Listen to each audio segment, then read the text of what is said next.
तो आज के WWE मंडे नाइट रॉ के अंदर हमें सिनेमा, ड्रामा, स्टोरी टेलिंग और बढ़िया रेसलिंग मैचेस के साथ साथ सीएम पंक और रोमन रेंस के सेगमेंट और यहाँ एजे स्टाइल के फनी मूवमेंट्स के साथ बहुत ही सारी चीजें हमें देखने मिली रॉ के अंदर। तो पूरे रॉ के बारे में इस वीडियो के अंदर बात करेंगे, डिस्कस करेंगे। सो हेलो रेसलिंग फैंस, तो मेरा नाम है एके और आपका स्वागत है अपने चैनल रेसल न्यूज में। तो मंडे नाइट रॉ को यहाँ पर किक ऑफ करते हैं best in the world CM Punk, और वो स्टार्ट करके बोलते हैं कि is it great to be live in Houston Texas, और बोलते हैं कि मैं तुम सबको देख के बहुत ज्यादा खुश हूँ। फिर वो बोलते हैं मेरे दो गोल्स थे, एक रेसलमैनिया को मेन इवेंट करना और यहाँ पर एक WWE चैंप बनना। फिर वो बोलते हैं कि मेरा पहला गोल तो यहाँ पर क्लियर हो गया, मैंने रेसलमैनिया को मेन इवेंट कर दिया। अब यहाँ पर दूसरा जो गोल है वो यहाँ पर चैंपियन बनना। यहाँ पर बहुत सारी डिस्ट्रैक्शन आई थी, अब यहाँ पर सारी की सारी डिस्ट्रैक्शन हट चुकी हैं। अब मेरा फोकस है यहाँ पर गुंथर की वर्ल्ड हेवीवेट चैंपियनशिप के ऊपर। वो बोलते हैं लास्ट वीक यहाँ पर गॉन्गलेट मैच जीता, अब यहाँ पर जो मेरा अपोनेंट है वो गुंथर होने वाला समरस्लैम के अंदर। और वो बोलते हैं गुंथर की बहुत ज्यादा तारीफ करते हैं, बताते हैं कि कैसे वो आईसी टाइटल चैंपियन था यहाँ पर 666 डेज से, और यहाँ वर्ल्ड हेवीवेट चैंपियन भी दूसरी बार बना, और वो बहुत ही ज्यादा बढ़िया रेसलर है, वो बहुत ही best in the world wrestler है। ऐसा करके यहाँ पर गुंथर की बहुत ज्यादा तारीफें करते हैं। और वो बोलते हैं कि कैसे मेरे को पहले यहाँ लगता था कि कैसे मैं अभी प्रिपेयर नहीं हूँ यहाँ गुंथर जैसे बीस्ट को भिड़ने के लिए। वो गुंथर को बीस्ट कॉल आउट करते हैं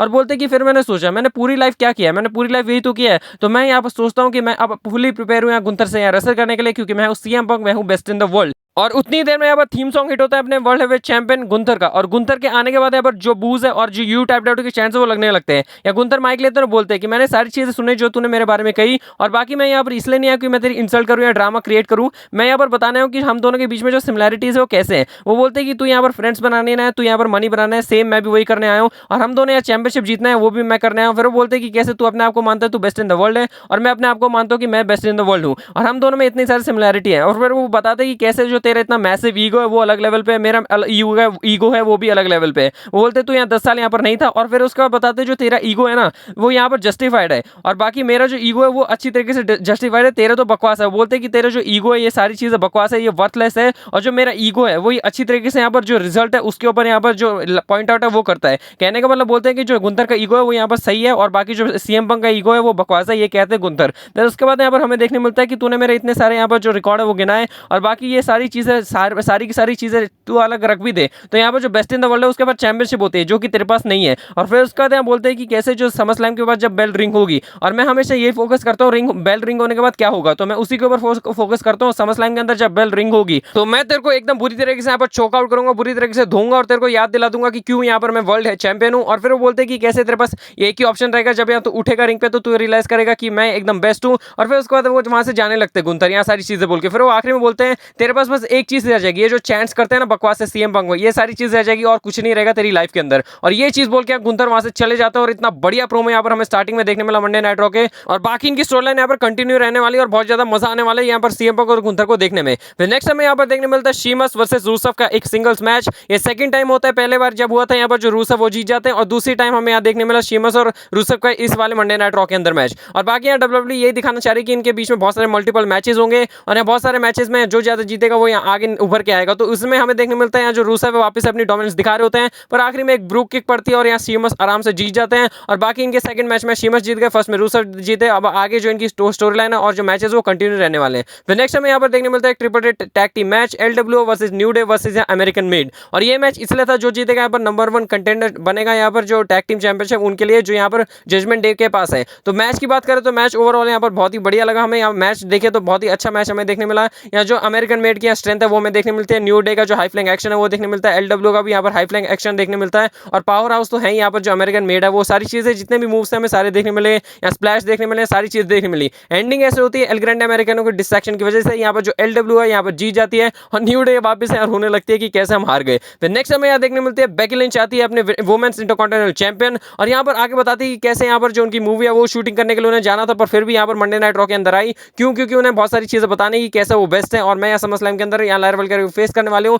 और मैंने जो कहा था मैं बेली और लायरा वल्कियर को हराऊंगी वो हरा दिया। फिर लायरा वल्कियर उधर आती है, फिर उसके बाद जो बेकी लिंच बोलती है कि मैं एक स्टेपुलेशन रखना चाहती हूँ, अगर मैं यहाँ पर जीत गई तो उसके बाद तू कभी मेरे को चैलेंज नहीं करेगी। फिर लायरा वल्कियर बोलती है हाँ मैं एक्सेप्ट करती हूँ, पर तेरे को भी एक चीज माननी पड़ेगी, और ये होने वाला एक नो डिस्क्वालिफिकेशन या कोई इंटरफेरेंस नहीं होने, मतलब सारा का सारा सब कुछ यहाँ लीगल है और एक विनर निकल के आएगा। फिर बेकी लिंच भी उस चीज को मान जाती है। फिर उसके बाद जब यहाँ पर बेकी लिंच हाथ बढ़ाती है, मतलब आगे करती है हाथ मिलाने के लिए, तो यहाँ पर मैन हैंडल स्लैम जो लायरा वल्कियर है उन्हीं का मूव उन्हीं पे मार देती है। नेक्स्ट हमें यहाँ पर जो बात करें बैक स्टेज सेगमेंट के बारे में तो यहाँ पर देखने मिलता है स्टेफनी मैकर और नाओमी से फेस टू फेस आती है। नाओमी बोलती है जब मैं समरस्लैम में जीत जाऊंगी तो उसके बाद क्लैश इन पेरिस के अंदर तेरा और मेरा मैच होने वाला है। फिर स्टेफनी मैकर बोलती है तू सर्वाइव कर पाएगी तब ना। और उसके बाद फिर हमें एक और बैक से सेगमेंट देखने मिलता है लैरा वेलकर और बेली के बीच में। वैसे तो एक कब से लड़ रही थी, एक दूसरे की जान के पीछे पड़ी थी, अब देखने मिलता है बेली यहाँ पर वापस से नॉर्मल हो चुकी है। अब लैरा वेलकर और बेली वापस से एक साथ यहाँ पर टैग टीम मैच के अंदर कंपीट करने वाले और लैरा वेलकर को कोई आइडिया नहीं क्या चल रहा है। यहाँ से सुनिए भाई, यहाँ से बढ़िया चीज स्टार्ट होती है। यहाँ पर देखने मिलता है जजमेंट डे आ चुकी है बिल्डिंग के अंदर। फिर उसके बाद जो डोमिनिक मिस्टेरो जो की है वो जो कार की है पकड़ाते हैं पीछे, मतलब जो सर्वेंट रहता है जो की पकड़ता है वही यहाँ पर देते हैं। और देखने मिलता है और कोई नहीं अपने एजे स्टाइल होते हैं, वो बोलते हैं thank you sir give me the key, ऐसा करके बोलते हैं यहाँ पर एजे स्टाइल डोमिनिक मिस्टेरो को। फिर डोमिनिक मिस्टेरो बोलते हैं मैं अभी क्लियर नहीं हूँ एजे स्टाइल, और यहाँ पर मेरे को सताना बंद कर, तो मेरे को हरास मत करो, ऐसा करके वहां से चले जाते हैं। फिर एजे स्टाइल वहां से यहाँ फेंक देते हैं की, यहाँ पर जो देखने मिलता है की फेंक के फिर यहाँ एजे स्टाइल घूरने लगते हैं।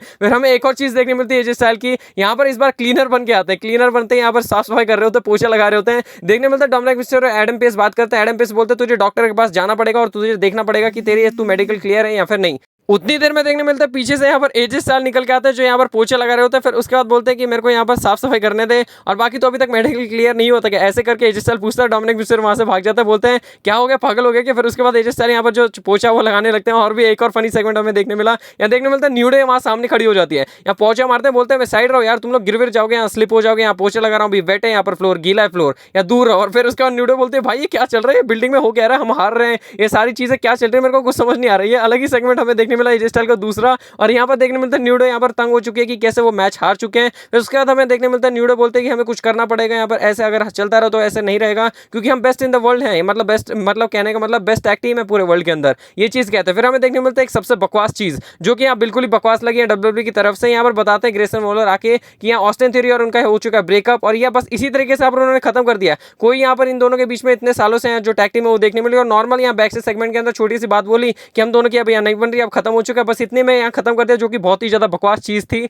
और फिर उसके बाद बोलते हैं कि कैसे अब तुम्हें एक पार्टनर की जरूरत है जो कि मैं बनूंगा और मेरा नाम होगा बिग जी, यहाँ पर बिगी की जगह यहाँ पर बिग जी बोलते हैं, और जो कि अलग अलग ही सेगमेंट हमें देखने मिला। ग्रेसन वॉलर पीछे पड़ चुके हैं न्यू डे के, और बाकी सबसे बकवास चीज भी यही देखने मिली कि कैसे हमें देखने मिलता है जो ग्रेसन वॉलर और ऑस्टिन थ्योरी का अच्छी तरीके से करा सकते थे ब्रेकअप, पर बहुत ही बकवास तरीके से करा है। फिर नेक्स्ट हमें यहाँ पर देखने मिलते हैं Roxanne Perez Raquel Rodriguez versus Bayley and Lyra Valkyrie का मैच होता है। और यहाँ हमें देखने मिलता है बैक स्टेज की कैसे लैरा वेलकर कंफ्यूज है कि बेली को होता क्या है, कभी यहाँ गुस्से में आ जाती है, कभी यहाँ टैग टीम के लिए यहाँ पर मान जाती है, कभी दोस्त बन जाते हैं। तो लैरा वेलकर यहाँ पर बिल्कुल कंफ्यूज थी। बाकी मैच की बात करें तो मैच यहाँ पर बहुत ही अच्छा हमें यहाँ पर देखने मिला, और यहाँ जो डिस्ट्रैक्शन है वो बार बार देखने मिल रही थी, क्योंकि डोमिनिक मिस्टेरो यहाँ बार बार डिस्ट्रैक्ट कर रहे थे, हमें देखने मिलता है वो रिंग साइड पे होते हैं। और यहाँ पर जो मैच की एंडिंग है वो हमें ऐसे देखने मिलती है, जो डोमिनिक मिस्टेरो वापस से डिस्ट्रैक्ट करते हैं तो लैरा वेलकर आके यहाँ पर डांट रही होती है डोमिनिक मिस्टेरो को, और यहाँ लैरा वेलकर को पीछे से अटैक कर रही होती है रकेल रोड्रिगेज पर, वो बिग बूट लग जाता है डोमिनिक मिस्टेरो को। फिर यहाँ मेडिकल टीम आती है, और मेडिकल टीम आती है तो उतनी देर में देखने मिलता है एक और बंदा हाथ रखता है और बोलता है कि मैं इसे संभालता हूँ, और देखने मिलता है हमें देखने मिलता है डॉक्टर एजे स्टाइल, डॉक्टर एजे स्टाइल देखने मिलते हैं, और वो सीपीआर देने लगते हैं। भाई क्या खतरनाक है एजे स्टाइल, फनी मोमेंट है,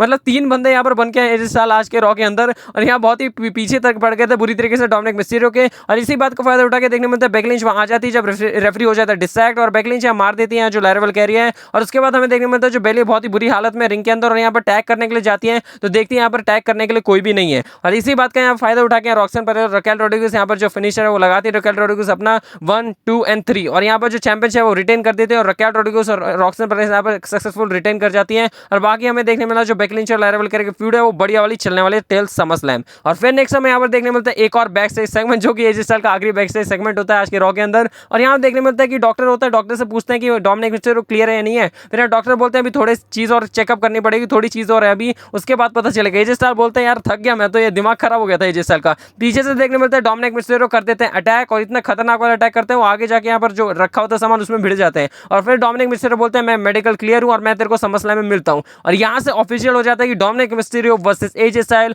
for the Intercontinental Championship match SummerSlam के अंदर देखने मिलने वाला है। भले एजे स्टाइल लास्ट में यहाँ पर डाउन पड़े रहे, पर उनको फाइनली जो चीज चाहिए तो मिल गई।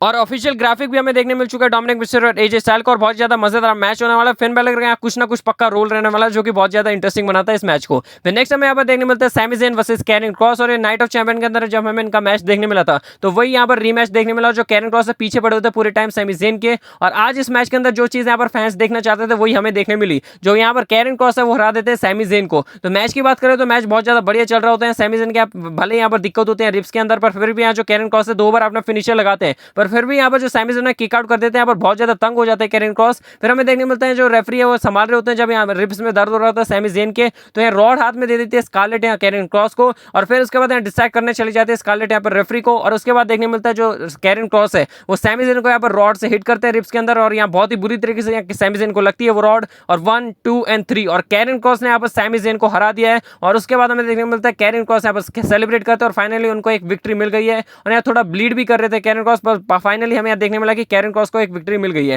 फिर नेक्स्ट हमें यहाँ पर देखने मिलता है इयो स्काई वर्सेस स्टेफनी वेकर, और ये जो मैच हमें दूसरे टाइम देखने मिलता है, फर्स्ट टाइम भी हमें रॉ में देखने मिला था, और उस टाइम देखने मिलता था इयो स्काई जीत जाते हैं पर डिस्क्वालिफिकेशन की वजह से। और सेम टू सेम हमें यही देखने मिला जो स्टेफनी वेकर है इस बार यहाँ पर जीत जाती है, इस बार स्टेफनी वेकर जीतती है, पर इस बार सेम टू सेम होता है कि डिस्क्वालिफिकेशन की वजह से जीती है, मतलब क्लीन विक्ट्री अभी तक दोनों को नहीं मिली है। और जब इनका मैच होगा क्लीन वो अलग ही लेवल का होगा, और जो मैच इनका जब भी होता है, जब भी ये दोनों आमने सामने आती है, एकदम नंबर 1 या एकदम अलग लेवल का एकदम बढ़िया रेसलिंग होती है इन दोनों के एक मैच में। और बाकी हमें देखने मिलता है जब मैच बहुत ज्यादा बढ़िया चल ही रहा होता है, एल्बो फायर और यहाँ पर पाइपर निवेन आती है और स्टेफनी वेकर को यहाँ डिस्ट्रैक्ट करती है। फिर यहाँ जब दोनों को वहां से भगा देती है मार के, पर पीछे से आती है चेल्सी ग्रीन, और इसी वजह से यहाँ डिस्क्वालिफिकेशन में मैच जीत जाती है स्टेफनी वेकर। फिर यहाँ पर देखने मिलता है एल्बो फायर और पाइपर निवेन आके यहाँ पर अटैक करने लगती है स्टेफनी वेकर के ऊपर। फिर हमें देखने मिलता है जो ईओस का यहाँ पर सेव करती है, पहले तो यहाँ चेल्सी ग्रीन को मारती है, फिर उसके बाद देखने मिलता है एल्बो फायर को मारती है, फिर यहाँ पर पाइपर निवेन के ऊपर अटैक करती है, और फाइनली हमें देखने मिलता है जो यहाँ ईओस का यहाँ पर स्टैंड होल्ड करती है स्टेफनी वेकर के साथ, जब यहाँ पर पाइपर निवेन को यहाँ दोनों ड्रॉप किक लगा के भगा देते हैं। फिर यहाँ जब दोनों यहाँ पर खड़े होने की कोशिश कर रहे हो तो बहुत ज्यादा खुश होते हैं कि उन्होंने यहाँ पर मार दिया, पर यहाँ पर एक और बंदी यहाँ पर पीछे से आती है और यहाँ पर अटैक होता है, जो कि और कोई नहीं यहाँ पर अपोनेंट होती है योस्काई के समर स्लैम के अंदर नेओमी,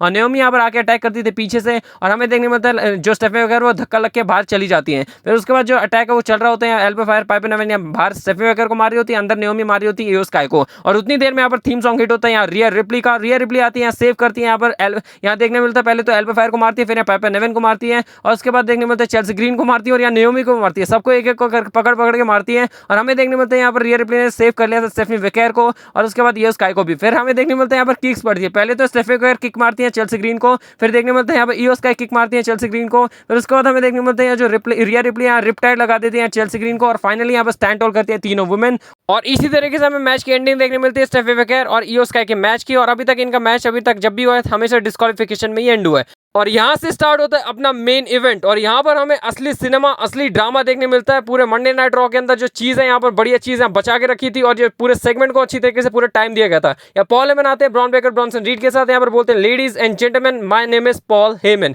और यहाँ बोलते हैं ब्रॉन बेकर और ब्रॉनसन रीड दोनों के दोनों जो मेरे बगल में खड़े दोनों ही दोनों फ्यूचर हैं। और फिर बोलते हैं कि कैसे मेरे को बहुत सारी चीज़ें यहाँ पर बोलनी है, मेरे मन के अंदर बहुत सारी चीज़ें मैं उनको बताना चाहता हूँ, उससे पहले कि वो बंदा है मैं सारी चीज़ें बोलना चाहता हूँ। बंदा कौन था? Roman Reigns. और तभी यहाँ पर थीम सॉन्ग हिट हो जाता है रोमन रेंस है, पॉल हेमन कुछ बोल नहीं पाए। ओटीसी के जो लाउड चैंट्स हमें देखने मिलते हैं, पॉल हेमन के जो रिएक्शन है वो भी बहुत ज्यादा फनी वे में यहाँ पर चेंज होते हैं, और रोमन रेंस वहां पर कर जाते हैं अपनी एंट्री, और रोमन रेंस के आते हैं बिल्कुल आराम आराम से बिल्कुल शाही अंदाज में अपनी जो एंट्री लेते हैं, वीदर वंस का जो फिंगर है वो ऊपर करते हैं, और हमें देखने मिलता है रोमन रेंस पूरा टाइम लेते हैं अपनी एंट्री के अंदर, और हमें देखने मिलता है जो ओटीसी के लाउड चैंट्स हैं वो बहुत ज्यादा लाउड होते जा रहे थे, और रोमन रेंस यहाँ पर आखिरी में हमें देखने मिलता है रिंग के अंदर आते हैं, ब्रॉन बेकर यहाँ पर काबू खो देते हैं, बहुत ज्यादा गुस्से में होते हैं जब रोमन रेंस को देखते हैं, और देखने मिलता है रोमन रेंस आते हैं रिंग के अंदर। फिर उसके बाद हमें देखने मिलता है जो पॉल हेमन है माइक लेते हैं, वो बोलते हैं कि कैसे भी मैं कभी भी तेरे को यहाँ पर डिसरिस्पेक्ट नहीं करना चाहता, कभी मैं तेरे ऊपर रूड नहीं होना चाहता था, रोमन रेंस को बोलते हैं। और उतनी देर में यहाँ पर जो बूज है वो एकदम लाउड हो जाती है, बहुत ज्यादा लाउड होने लगती है बूज, और यहाँ कुछ बोलने नहीं देना चाह रहे होते हैं पॉल हेमन को, या पॉल हेमन कुछ बोलने की ट्राई करते हैं तभी बूज मिलते हैं। फिर बोलते हैं कि तुम मेरा दिमाग खराब मत करो, आज यहाँ दिमाग खराब नहीं होना चाहिए। वो बोलते हैं कि कैसे तुम बकवास हो, या सारे मतलब फैंस को बोलते हैं, और फिर यहाँ अपोलोजाइज मांगते हैं यहाँ पर जो रोमन रेंस है उनसे, और उसके बाद देखने मिलता है जो एसोल है उनके चांस लगने लगते हैं यहाँ पर पॉल हेमन के ऊपर। रोमन रेंस से सारी चीजों के मजे ले रहे होते हैं। फिर हमें देखने मिलता है रोमन रेंस का जो गाना वो गाने लगती है, क्राउड ओटीसी के चैन लगते हैं, और इतने लाउड थे ना भाई, बहुत ही खतरनाक। पॉल हेमन की आवाज सुनाई नहीं दे रही थी, इतने बड़े बड़े चैंट्स हमें देखने मिले। फिर हमें देखने मिलता है जो पॉल हेमन माइक लेते हैं जब क्राउड शांत होती है, वो बोलते हैं कि कैसे मैं कभी भी यहाँ पर डिसरिस्पेक्ट नहीं करता, कभी भी रूड नहीं होना चाहता, जैसे कि टेक्सास के पीपल हैं। तो यहाँ फैंस को टारगेट कर देते हैं क्योंकि कब से बोलने नहीं दे रहे थे, जो कि और भी बढ़िया तरीके से जो पॉल हेमन है वो माइक में वर्क करते हैं। फिर बोलते हैं रोमन रेंस की तरफ आते हैं। रोमन रेंस मैं तेरे को बताता हूँ जो सेथ रॉलिंस से बहुत टाइम के बाद यहाँ पर मतलब कहने का मतलब बहुत टाइम तक यहाँ पर आउट रहने वाला नहीं आएगा, तो तू यहाँ पर लीडरशिप संभाल सकता है। मैं तेरे मेरे पास एक ऑफर है कि तू हमारे यहाँ पर लीडर बन के आ जा, देख तो यहाँ पर बगल में कौन कौन खड़े हैं, ये फ्यूचर है यहाँ पर। फिर यहाँ पॉल हेमन बताते हैं कि कैसे तू हमारे साथ वापस से आ जा, और तेरे को भी ये बात पता है कि रोमन रेंस और पॉल हेमन एक साथ रहते हैं तो सबसे बढ़िया रहते हैं, अगर अकेले रहेंगे तो यहाँ पर अच्छा नहीं रहेगा, मतलब दुश्मन रहते हैं तो कभी बढ़िया नहीं रहता, जब भी हम दोनों एक साथ होते हैं तो बढ़िया रहेगा। तो यहाँ लीडरशिप का यहाँ पर जो ऑफर है वो रोमन रेंस को देते हैं, और उसके बाद यहाँ पर बोलते हैं कि कैसे तू मेरा हमेशा से फैमिली मेंबर था। यहाँ पर पॉल हेमन को बोलते हैं रोमन रेंस को कि तू हमेशा से मेरी फैमिली था, ये पॉल हेमन रोमन रेंस को बोलते हैं। और यहाँ पर हाथ जोड़ के खड़े हो जाते हैं पॉल हेमन और बोलते हैं I love you my tribal chief. और ये करके देखने मिलता है जो रोमन रेंस है यहाँ माइक दे रहे होते हैं पर वो छीन लेते हैं। फिर हमें देखने मिलता है रोमन रेंस से माइक लेते हैं, बोलते हैं रुको ये सारी चीज़ों पे एक बार पॉज करो, मैं एक चीज़ तो बोलना भूल ही गया। फिर वो बोलते हैं हॉस्टन एक्नॉलेज मी, और ये चीज़ बोलते हैं पूरे अरीना का जो हाथ है वो हवा में खड़े होते हैं, रेस कर रहे होते हैं सब लोग वी द वंस वाला फिंगर, और साथ ही साथ पॉल हेमन भी करते हैं। फिर आप पूछते हैं यहाँ पर हॉस्टन ये क्या कहना चाह रहा था, क्या कह रहा था कि मैं लीड करूँ इसके ग्रुप को। वो बोलते हैं अगर कुछ साल पहले अगर तूने ये चीज़ बोली होती तो फिर यहाँ पर vice word from vice man, बोलते हैं कि ये वाइस वर्ड होते हैं एक वाइस मैन की तरफ से, पर अब तो यहाँ पर वाइस मैन नहीं है। और फिर वो बोलते हैं कि तू एक डम ऐसा, और ये चीज़ बोलते हैं तो यहाँ पर ब्रॉन ब्रेकर को देखने मिलता है गुस्से में आ जाते हैं। और फिर उसके बाद जो रोमन की लाइन होती है बोलते हैं इजी इजी जूनियर जूनियर करके कॉल आउट करते हैं यहाँ पर ब्रॉन ब्रेकर को। फिर उसके बाद यहाँ पर बोलते हैं कि कैसे यहाँ पर तू बहुत ही ज़्यादा दिमाग खराब हो गया तेरा, तू रुक यहाँ पर बैठ। वो बोलते हैं कि तू एक लर्निंग ट्री के नीचे बैठ और मैं तेरे को जो चीज़ बता रहा हूँ तू उसे नोट डाउन कर। तू यहाँ पर देख रहा होगा कि कैसे इसने यहाँ पर मेरे को धोखा दिया, कुछ साल बाद जब यहाँ पर तू कंपनी को लीड कर रहा होगा तो उसके बाद ये तेरे को भी धोखा देगा और सारा क्रेडिट अपने ऊपर ले लेगा। फिर उसके बाद यहाँ पर बोलते हैं कि कैसे जो सारे क्रेडिट लेने के बाद ये चला जाएगा वहां से तेरे को यहाँ बिट्रे करके। फिर रोमन ने यहाँ पर बोलते मैं एक बात बताना चाहता हूँ, बोलते पॉल हेमन तेरी वजह से तो जो ट्राइबल चीफ है नहीं बना। और बहुत लोग यहाँ पर बोलते फिरते कि कैसे मैंने ट्राइबल चीफ बनाया मैंने ट्राइबल चीफ बनाया, तो वो सेथ रॉलिंस जैसे और बहुत सारे लोगों को यहाँ पॉइंट आउट करते हैं कि इन लोगों की वजह से तो यहाँ पर नहीं हो जो बोलते रहते कि मैंने ट्राइबल चीफ यहाँ पर मैं बनाऊँ। वो बोलते हैं कि जो ट्राइबल चीफ है वो खुद बना, क्यों, क्योंकि ये जितने भी पीपल यहाँ पर बैठे हैं ये सब मेरे को एक्नॉलेज करते हैं, इसकी वजह से जो ट्राइबल चीफ है वो बना हुआ है, ना कि किसी और की वजह से। फिर वो बोलते हैं कि जो ओटीसी है वो एक टाइम पे एकदम ग्रेट चैंप हुआ करता था और ऐसा बंदा था जो यहाँ पर जब रिंग के अंदर जो अपने कदम रखे तो सबसे बेस्ट हो जाता था। तो कहने का मतलब वो था कि सबसे बेस्ट है ओटीसी ट्राइबल चीफ। और फिर उसके बाद बोलते हैं कि कैसे मैं एक चीज़ और यहाँ पर कहना चाहूँगा, जो टाइटल है उसमें तेरा हाथ था कि मेरे पास जो टाइटल है वो आई, पर उसमें हाथ नहीं था कि तूने बहुत टाइम तक मेरे पास जो चैंपियनशिप रही 4 साल तक उसमें तेरा कोई हाथ नहीं था। उसमें ऊसोस का नाम लेते हैं, सोल्सको का नाम लेते हैं, सैमी ज़ेन का नाम लेते हैं, बोलते हैं इन सबको एक्नॉलेज करते हैं। फिर बोलते हैं कि हाँ मैं 4 साल के बाद मैं अपनी चैंपियनशिप हार गया। 4 साल तो ऐसे बोल रहे होते रोमन रेंस जैसे बहुत कम टाइम है। फिर वो बोलते हैं कि कैसे मेरे को यहाँ पर तुम बोल रहा था जब मैं वहाँ से चला गया था चैंपियनशिप हारने के बाद, तू बोलता था कि इससे बिल्कुल फर्क नहीं पड़ता, मैं वहाँ गया था क्योंकि मेरे को फ्यूचर ब्लड लाइन यहाँ पर रेस करनी थी। वो अपने बच्चों की बात करते हैं और बोलते हैं कि मेरा फ्यूचर ब्लड लाइन यहाँ पर बनाने गया था। और फिर बोलते हैं ये ब्लड लाइन एक फैमिली है, यहाँ पर कोई ग्रुप और फैक्शन नहीं है जो तुम लोग यहाँ पर बने फिरते हो। और यहाँ पर बोलते हैं कि एक ब्लड लाइन है, ये एक फैमिली है। और उसके बाद बोलते हैं कि कैसे मैं वापस से ये नहीं कहने वाला, जो ब्रॉन वगैरह वापस से गुस्से में आने लगते हैं, डमैस बोलते हैं जब पॉल हेमन को, या ब्रॉन वगैरह गुस्से में आते हैं और फिर ये रोमन रेंस बोलते हैं मैं वापस से नहीं कहने वाला, यहाँ पर मैं तेरे को ठोक दूंगा। यहाँ ये कह के यहाँ पर जो ब्रॉन वगैरह उसको यहाँ पर बोल देते हैं, उनको बोलने के बाद ब्रॉन वगैरह पीछे हट जाते हैं, रोक लेते हैं, बोलते हैं कि एक और बार बकवास की ना तो तेरे को ठोक दूंगा। ब्रॉन वगैरह को पहले ही धमकी दे देते हैं क्योंकि वापस से गुस्से में आ रहे होते हैं या बढ़ रहे होते हैं यहाँ पर आगे, और बोलते हैं कि I am gonna break you son son करके यहाँ कॉल आउट करके ब्रॉन ब्रेकर को, जो कि और भी ज़्यादा बढ़िया लगता है। फिर उसके बाद यहाँ बोलते हैं कि कैसे मेरे को बहुत सारी चीज़ें यहाँ पर जितनी भी चीज़ें मैंने बताई ये सारी चीज़ें मेरे को बॉदर नहीं करती, बॉदर मेरे को वो चीज़ करती है कि कैसे ये जो बंदा ये हमारे लिए एक फ्रेंड था। वो बोलते हैं कि हमारी फैमिली के अंदर ये फ्रेंड था और ये बिजनेस पार्टनर था और कुछ नहीं था हमारी फैमिली के अंदर। और वो बोलते हैं कि कैसे मैंने इसको बहुत सारी रिस्पॉन्सिबिलिटीज़ दी पर इसने क्या किया, इसने सारी चीज़ें यहाँ पर ठोक के यहाँ पर चला गया। वो किसके लिए गया, वो बोलते हैं अपने बेस्ट फ्रेंड के लिए। बेस्ट फ्रेंड कौन है इसका, इसने 10 साल तक उस बंदे से बात नहीं किया और यहाँ पर उसके लिए यहाँ पर मेरे को छोड़ के ये चला गया। और ये चीज़ यहाँ पॉल हेमन को बोलते हैं और यहाँ बहुत ही अच्छी तरीके से, मतलब जितने भी पॉइंट है रोमन रेंस ने बोले सारे के सारे वैलिड पॉइंट थे। और आखिरी में यार रोमन रेंस यही कहते हैं कि कैसे जो ब्लड लाइन रूइन हुआ है वो ये पॉल हेमन की वजह से हुआ है, ये डम मैस की वजह से, ना कि मेरी वजह से। फिर यहाँ पर ब्रॉन ब्रेकर आगे आते हैं, यहाँ माइक मांगते हैं पॉल हेमन से, जैसे कि यहाँ पर रोमन रेंस मांगते हैं वैसे सेम टू सेम उसी अंदाज में। फिर यहाँ ब्रॉन ब्रेकर बोलते हैं तू मेरी बात सुन, यहाँ पर ये जो तेरा स्कल है इसमें बहुत ही ज्यादा चमड़ा भरा हुआ है, यहाँ मेरी बात सुन और मैं बताता हूँ तेरे को कि तू यहाँ पर येस्टरडे न्यूज था, तू अभी यहाँ पर ओल्ड डॉग हो चुका है और यहाँ पर 5 साल पहले यहाँ पर तेरा प्राइम चलता था, अब यहाँ पर कुछ नहीं चलता। अब जो रिंग में जब मैं आता हूँ तो ये मेरा रिंग है। और उसके बाद यहाँ बोलते हैं कि कैसे यह जो तू पुराना हो चुका है, अब यहाँ पर बिग डॉग मैं हूँ, यहाँ पर जो टॉप गाय है वो मैं हूँ और यहीं पर यहाँ जो बंदा है या जो कंपनी है यहाँ पर फ्यूचर हूँ मैं। और मतलब यहाँ पर अपनी बोलते हैं कि कैसे अब मैं बंदा हो चुका हूँ, तू पुराना हो चुका है, अब तेरे यहाँ पर तू वर्थलेस है, अब तेरे बारे में कोई बात नहीं करता और ना तेरे को कोई यहाँ पर देखना चाहता है। फिर यहाँ पर बोलते रोमन रेंस तू यहाँ से चले जा, जो तू सबसे बेस्ट अपना काम करता है ना यहाँ से भाग जाता है और हमें छोड़ के चले जाता है और यहाँ से चले जाता है, वही चीज़ तेरे को करनी चाहिए तो यहाँ से भाग जा। फिर रोमन रेंस से माइक लेते हैं, अच्छा मैं कंप्लीटली हॉनेस्ट रहना चाहूंगा, मैंने अभी तक कुछ भी नहीं सुना है क्या कहना चाह रहा था, लगता है तेरा माइक खराब था, मैंने एक बात भी नहीं सुनी, अगर तू वापस से कहना चाहता तो यहाँ सुना सकता है मेरे को वापस से। मतलब रोमन रेंस ने बिल्कुल सुना नहीं, इग्नोर मार दिया ब्रॉन ब्रेकर को, जो कि बहुत ही फनी लगा। फिर वो बोलता है ले माइक ले माइक पकड़ते हैं ब्रॉन ब्रेकर और सुपरमैन पंच लगता है। फिर सुपरमैन पंच मारने के बाद ब्रॉन रीड को पकड़ता है, ब्रॉन रीड को कोने में ले जाके यहाँ पर 2 3 4 5 6 पंचेस मारते हैं और उसके बाद देखने मिलता है जब ब्रॉन रीड यहाँ पर धक्का मारते हैं तो पीछे देखने मिलता है ब्रॉन ब्रेकर मार देते हैं स्पीयर। और स्पीयर मारने के बाद हमें देखने मिलता है यहाँ पर जब सुनामी के लिए जा रहे होते हैं ब्रॉन रीड, उतनी देर में देखने मिलता है थीम सॉन्ग हिट होता है अपने यहाँ जे उसो का, और जे उसो आते हैं और जे उसो यहाँ पर मदद करते हैं, यहाँ पर आते हैं सुपर किक वगैरह मारते हैं ब्रॉन रीड ब्रॉन ब्रेकर को। और उसके बाद हमें आखिरी में एकदम बढ़िया सीक्वेंस देखने मिलता है जब रोमन रेंस और जे उसो दोनों ने एकदम एक साथ या दोनों ने स्पीयर मारा, एकदम क्लीन था, ऐसा लगा दोनों ने एकदम परफेक्ट टाइमिंग में मारा, जो कि बहुत ही बढ़िया लगा। दोनों स्पीयर लगते हैं और दोनों भाग जाते हैं और जे उसो यहाँ पर उठाते हैं रोमन रेंस को जैसे कि पिछले टाइम में रोमन रेंस ने उठाते हैं जे उसो को मंडे नाइट रॉ के अंदर सेम टू सेम वही सीक्वेंस रिपीट होता है, या ब्रॉन ब्रेकर ब्रॉन्सन रीड बाहर पड़े हुए हैं या रोमन रेंस और जे उसो रिंग में खड़े हुए हैं और इसी बढ़िया तरीके से इतनी बढ़िया तरीके से रोमन रेंस ने अपना प्रोमो कट किया और इतनी बढ़िया तरीके से यहाँ पर हमें मंडे नाइट रॉ एंड भी होता हुआ दिखा